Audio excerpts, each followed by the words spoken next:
Hello and welcome to another ATP Geopolitics video with myself, Jonathan MS Pearce. This is a frontline update for the Ukraine war for the 18th of February 2023. I'm going to get straight to it today on the front line. I have to say, I forgot to mention this in the news update that there were four cruise missiles sent into Ukraine overnight.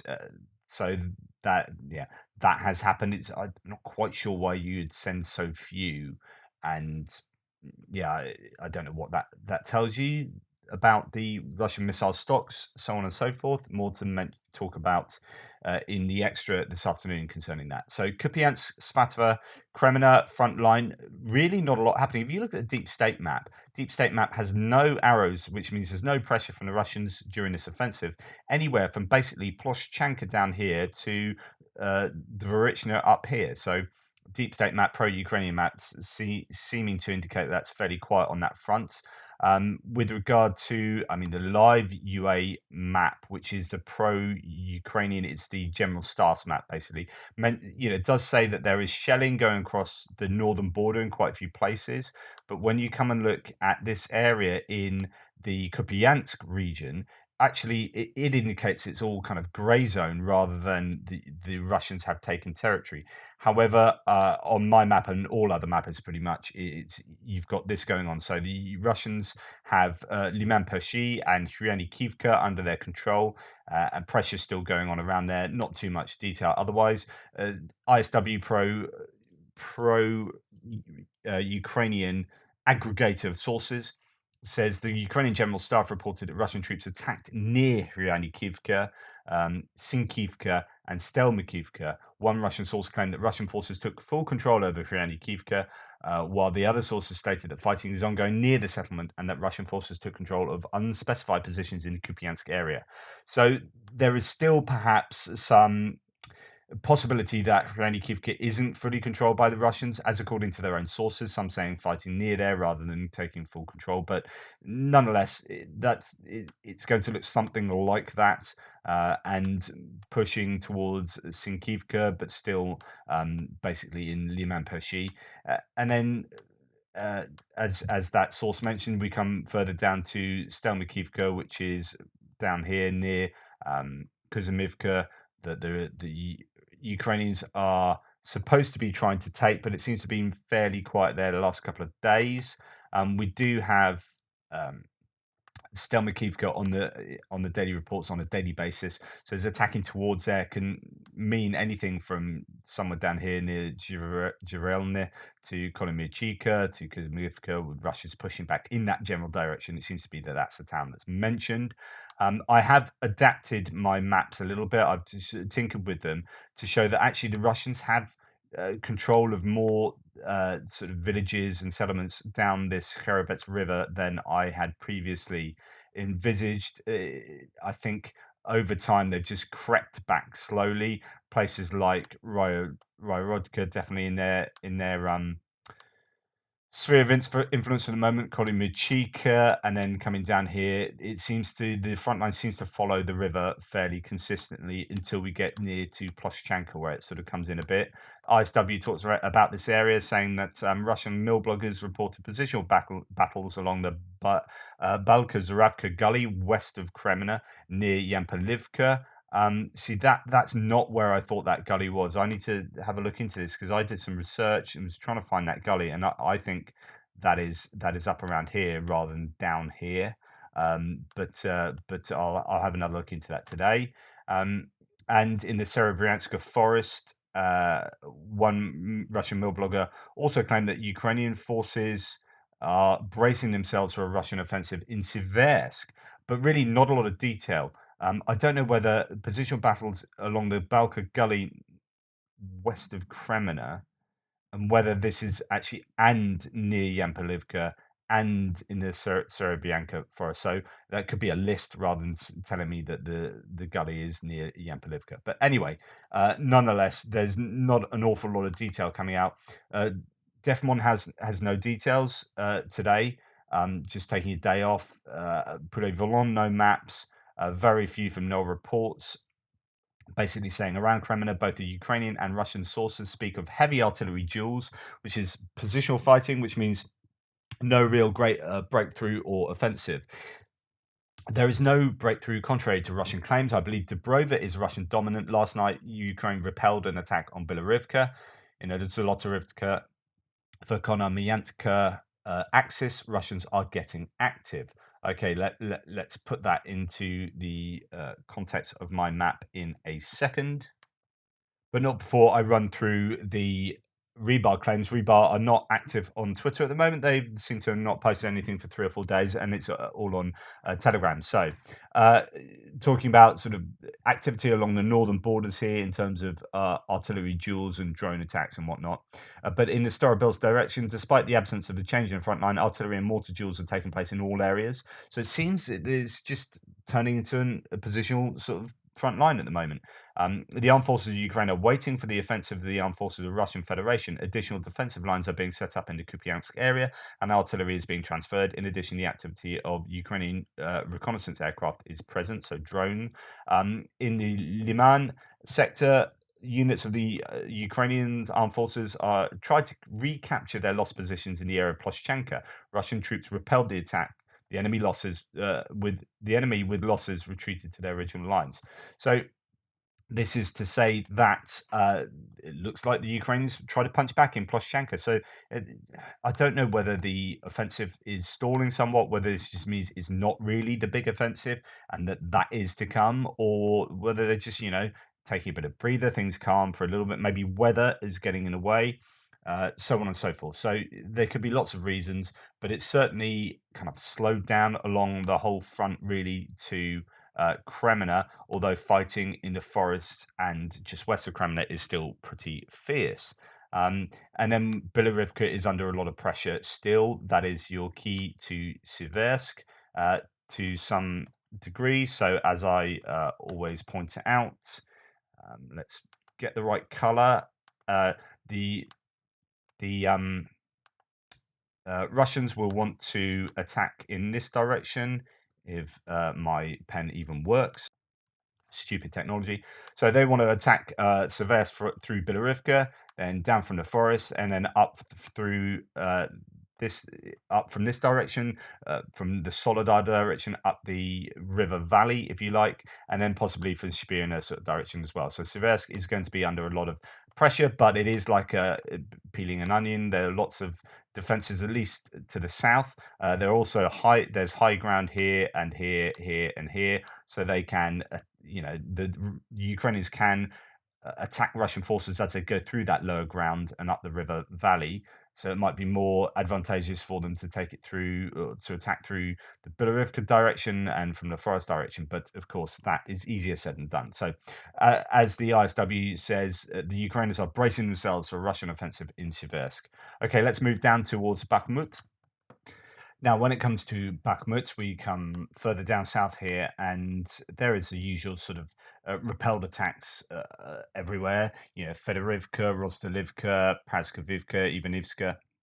So that's what the ISW generally reports on a daily basis. There's always fighting going on, but actually no real news to come out of anywhere along here, apart from, of course, Praskovivka. So Praskovivka was a little bridgehead left, this surrounded pocket of Ukrainian resistance. Krasnohora had fallen, and then Paraskovivka was left yesterday.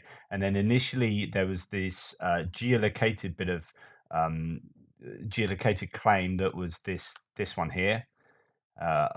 And that was the news that Paraskovivka had fallen, but actually that was geolocated by some to this northern area by the train station, literally that point there.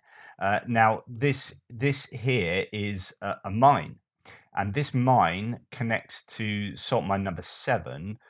So I think essentially you've got a mine there, and then that connects all the way up to, I think I'm probably getting that just about wrong, but it's going to be somewhere around the Solidar. So this is the last of the kind of underground systems that if that's lost to the Russians, which it looks like it has been, that may have also had a cache of arms and weapon supplies and ammunition that actually left over from Soviet times, but this has apparently long been stored there. But that might have there might have been some stuff in there as well.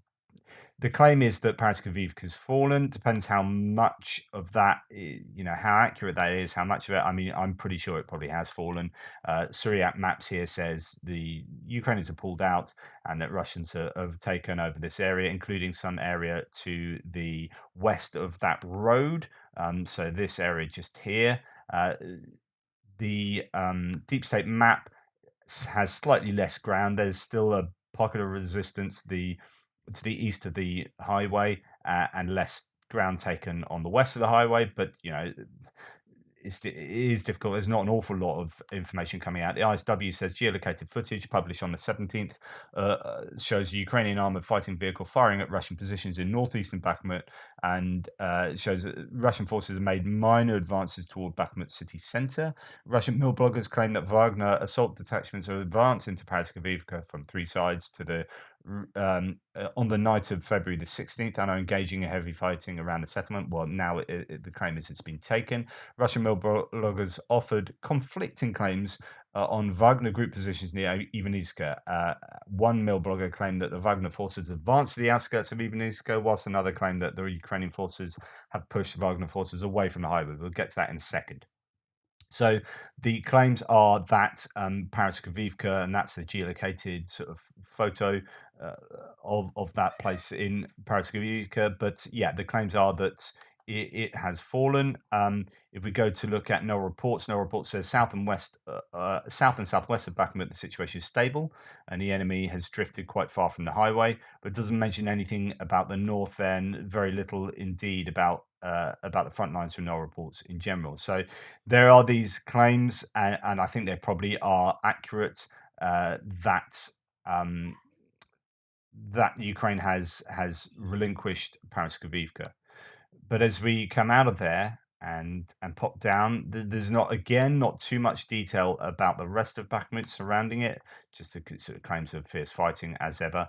And I guess the question is, well, does this signify that this M03 highway, the E40 here, is now that's gone? That is now game over for that as a main route of a main logistical route, main supply route into Bakhmut, or as Americans say, a G-lock, ground line of communication. This leaves just the roads coming in from the west. So just to let you know, you've got this road in that's providing, I think, the safest route in. But now that the Ukrainians have pushed back the Russians from this road, arguably, Ukrainians could use that road as well, maybe at night, more preferably. And then it can also be joined down here. So it could be that they come down here and use the rest of that road. But, if you can use this road here, you probably would. I don't know. This has also got a bridge that's been taken out. So I don't know how useful that is.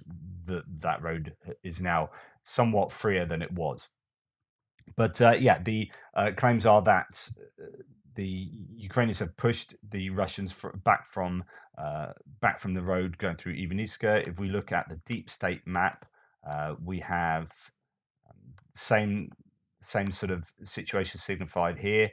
As you can see, pushed back from the main road, as I have on my map as well. So fairly consistent mapping there going on. Rebar says of the Solidar direction, stormtroopers of the Wagner PMC took Paraskovivka, opening another direction for the attack on Bakhmut, north of Bakhmut. So just to let you know, just to go back up here, Bakhmut is this settlement to the other side of the highway, and actually that's going to be now quite key for holding out in the north. You've got the Yahidne and northern suburbs here that still seem to be holding on, but if the Russians can get through to Bakhmut, then they will be they'll be able to do an encirclement of Bakhmut more effectively and come down there through the fields to try and interdict this main supply route coming in from the west. So that's situation there. Yeah. So sorry, where was I? Confusing myself here. Russian forces. The expansion of the control zone allows increasing pressure on Bakhmut from the north. Russian forces are also advancing in the direction of Oreknovo-Vasilevka and Dubrovo-Vasilevska with the support of artillery and aviation. Fierce fighting continues in the urban area of Bakhmut. Russian troops are pushing through the enemy defenses in the northern, eastern, and southern districts of the city. I don't have any detail that fleshes that out particularly. Southwest, Russian assault troops advance close to the outskirts of Krasno, advancing from the south and southeast. So it says nothing about Ivaniska and the problems they are having there. So one of the places Rebar mentioned there was here, Orikovo Vasilivka, and so pressure being put on there. One would think, as well as Zalizhnyanska, and yeah. Other than that, it's yeah. We'll wait to see. I just don't think there's an awful lot of information coming out of Bakhmut, or anywhere really, in the last 24 hours. A lot of my sources have gone rather quiet, but it's odd that the Russians are able to make gains in the north while the Ukrainians are making gains in the south, and it's kind of like rotating here to avoid complete encirclement. We'll see what the Russians do in answer to this. But I showed an awful. I didn't show because actually a lot of it's inappropriate. But I'll just bring up that information now. So in my news video this morning, I talked a lot about how the Ukrainians are using competitive advantage in terms of technology here. So they have much better thermal imaging and night vision for their general troops around Bakhmut area, particularly, and as a result, they are using them to their advantage, particularly in the area around Ivaniska. So why is it that they've been able to push back the Russians here? Well, it turns out that there are lots of night battles going on in the Bakhmut area, as this tweet says. So 5 soldiers from the Special Forces Azov Kharkiv and 2 soldiers from the Dozor unit entered the battle with the Wagner group. The battle lasted 3 hours. 35 Russian mercenaries were eliminated, after which the enemy retreated to their original position. And a slight twist on that here. The reality check, Wagner PMC mercenaries complained that no, not that one. There's another one talking about that same one, but with slightly different numbers, saying 20 plus Russians were lost. This says 35. So here, Special Forces counteroffensive in Bakhmut stormed Wagner criminals' illegal base and eliminated more than 65 Russians, wounding a dozen and capturing 30 surviving criminal mercenaries. And there's lots of imagery going on of POWs who've been caught in the area. So there's basically an awful lot of activity happening in the evening around there. There's an interview here with a sniper working for the 71st Brigade, telling a story of how the Russian offensive is going so far, and that's in the Luhansk region. But that's again talking about this sort of night vision stuff that goes on. And then in Bakhmut, there's this video from Wagner PMCs complaining about their supply lines drying up and that they're losing huge amounts of men. In that video alone, in that room there's 20 dead bodies. So I won't show it to you, but 20 dead bodies of mercenaries that they've collected themselves. So things are tough in Bakhmut now. Of course, you can argue it's tough for the Ukrainians as well. Of course it is, but it's like, what explains that the Ukrainians are having success in the Ivaniska area? Well, it's going to be night vision and activities at night with thermal imaging, also explosions in some of those videos. So it's not just like sniper fire, machine guns, and small arms you're taking out with night vision, but it's also taking out with probably mortar fire and whatnot. So anyway, yeah, that's what's going on in the Bakhmut area. Let's just go now to the south. Not really a lot of detail coming out from Avdivka, I have to say as well. So if we come down south past Sumy, New York, on the way to Avdivka, just the normal repelled attacks from all of these places, Pervomysky, Vodyanya, or Pitny, as the ISW reports here, attacks towards Siverny. So here, as the Russians try to sort of advance up here for their encirclement and as they also try to attack from the north as well. But yeah, no real detail from there. As we come down south to Marinka, there is a claim that the Russians are making some kind of headway. At least the ISW says another Russian mill blogger claimed that Russian forces expanded their control within Marinka and pushed Ukrainian troops out of unspecified lines. Rebar says in heavy fighting continues in Marinka, west of Drewsbury Avenue, where the conditions make it difficult to use unmanned and classical aircraft, which does not reduce the intensity of hostility. So it's still really intense there, but they can't use aerial, reconnaissance drones, drones for attack, and aircraft as well. Here's a video. I won't play it to you all. I mean, it's really worth watching. Some lovely music on this particular iteration, but this is what Marinka looks like at the moment. Now, remember, this was all completely grey and horrifically destroyed, and now covered with a blanket of snow. You can imagine it's difficult fighting in this kind of environment. Obviously, very cold. Visibility is going to be restricted. The inability to use, aircraft high up, maybe, or higher than this drone is operating, and indeed, drones might struggle with the cold, so on and so forth. Lots of mitigating factors. Obviously, this drone is working perfectly well, but things are difficult in Marinka, and it is as serene as places look in the snow. I mean, this is just an fundamentally destroyed place. It's a real shame. So that is Marinka, and we'll move on to other places.